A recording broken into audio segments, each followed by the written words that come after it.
In ancient civilizations, people survived the plague, smallpox, measles, and polio. But no one survived rabies. Even today, untreated rabies is fatal.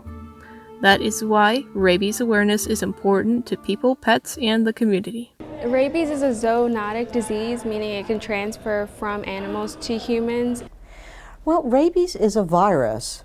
It's shaped like a bullet and has spikes on it. Caused by a Lissa virus, and that's a type of virus. And rabies, once you're infected with it, is almost always fatal. How is rabies transmitted?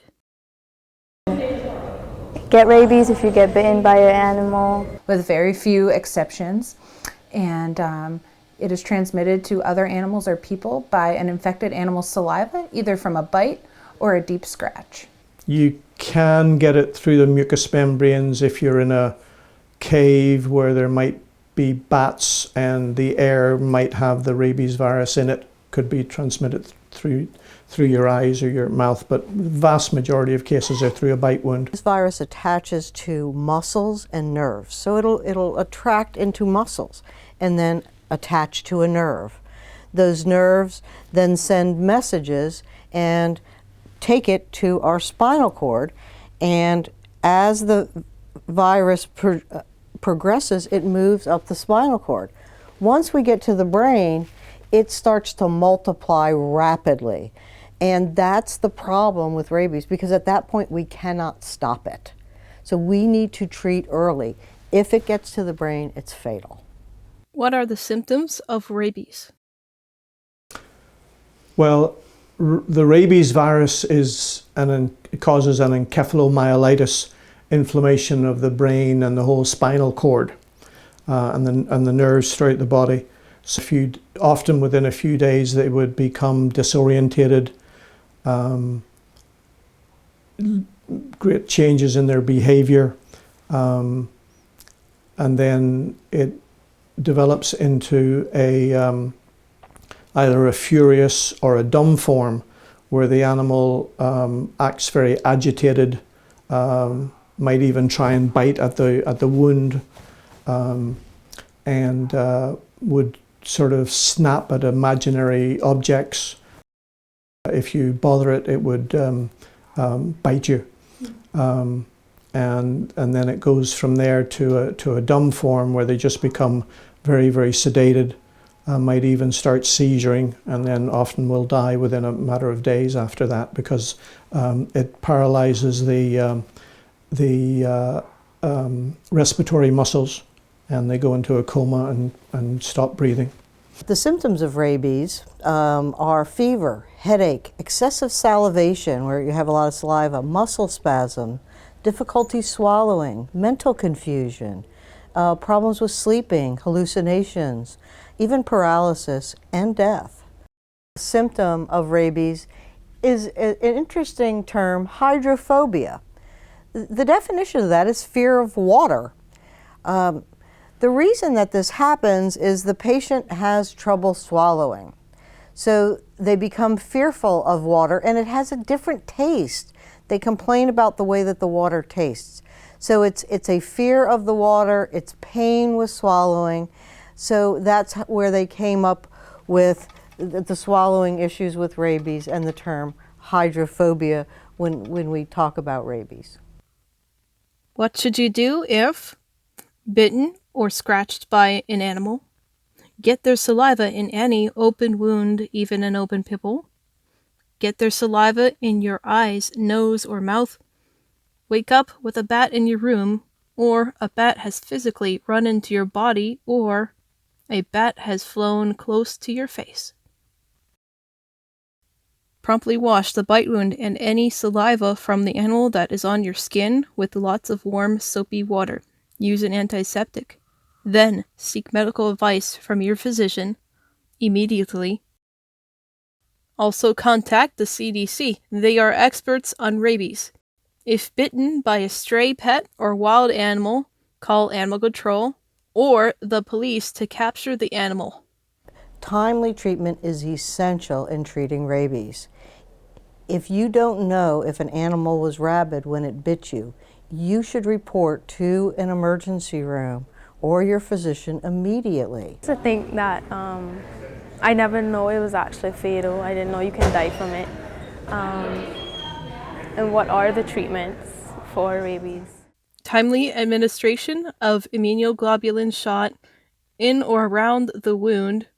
Then a second shot is typically given in the shoulder. Finally, 3 or 4 shots are given in the arms or legs over the span of a month. So if you're bit by either a dog or a wild animal, your first step is going to be to call animal control. They'll put you in touch with the Department of Health. You will file a bite report, and they will follow up either with the owner of the animal that bit you, or if it's wildlife and you have that wildlife, if you have, you know, the groundhog that you were talking about, if you have them confined, you can call and they will send animal control to pick up that animal and have it tested.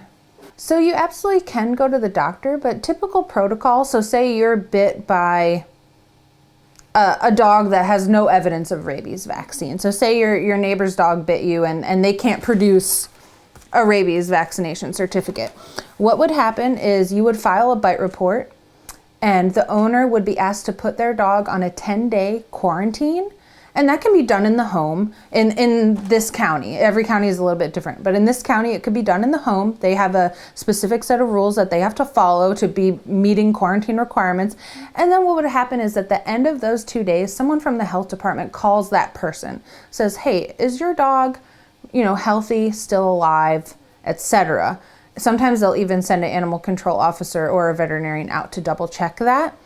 If the dog is healthy and alive and you were the one bit, you are at no risk of rabies. Because if that dog was shedding rabies when it bit you, remember, it will be dead in 10 days.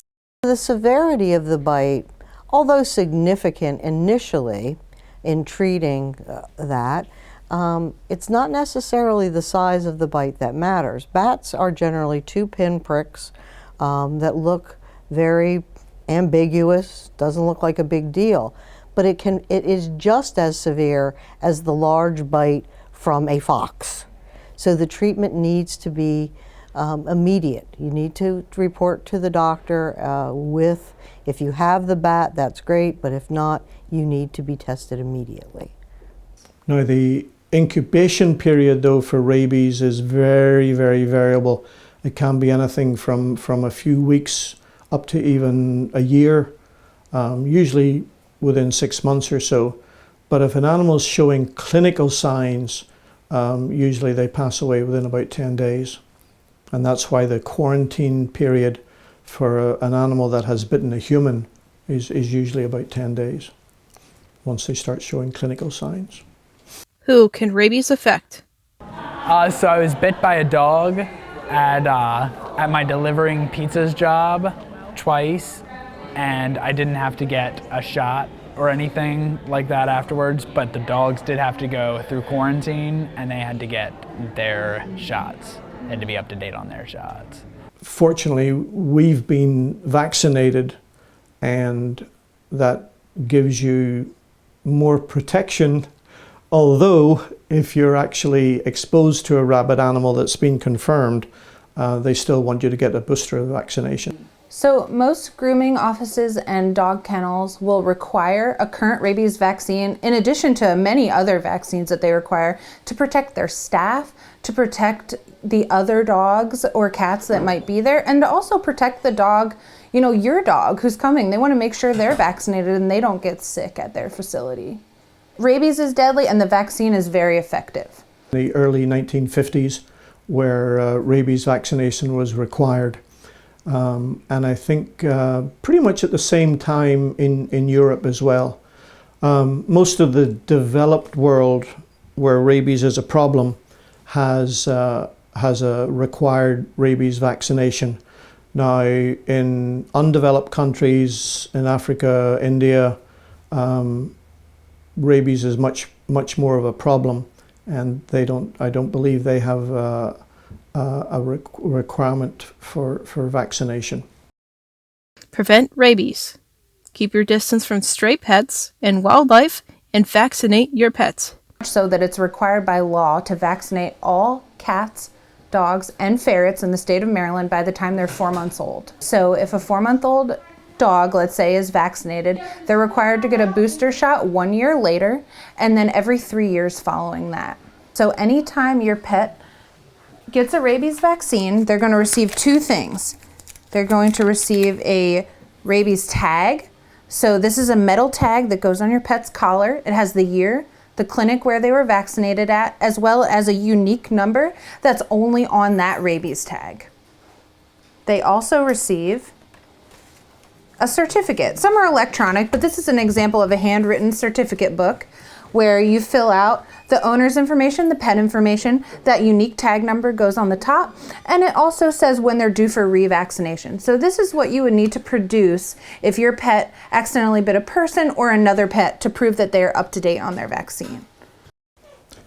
The main thing is that it's very, very important that pet animals and livestock that are in close contact with people be vaccinated.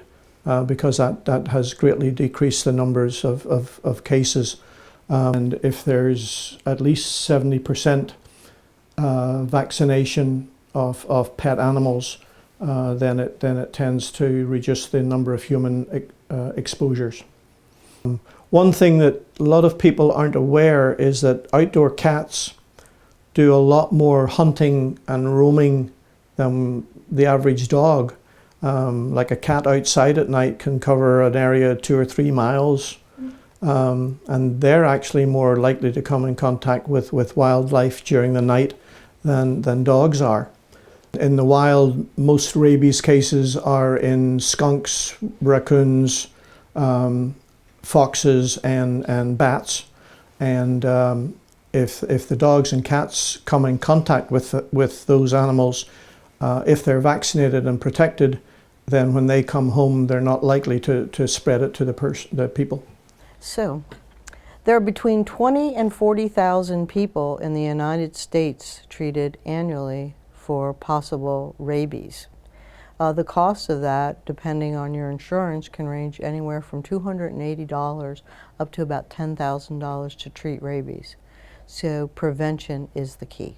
When I was a kid, you know, they'd always tell you don't touch squirrels or don't touch raccoons or something because they could possibly have rabies, but I've never actually seen a case of it. I would say always keep your animals vaccinated because if they're not up to date on their shots, they could be taken away from you.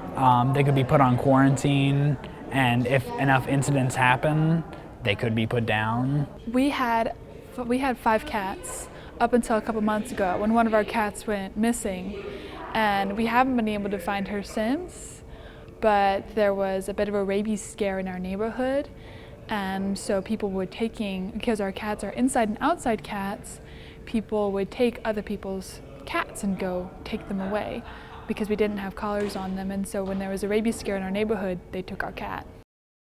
I just want to say that it's really important when you get a new pet, one of the first things you need to do is get them a rabies shot.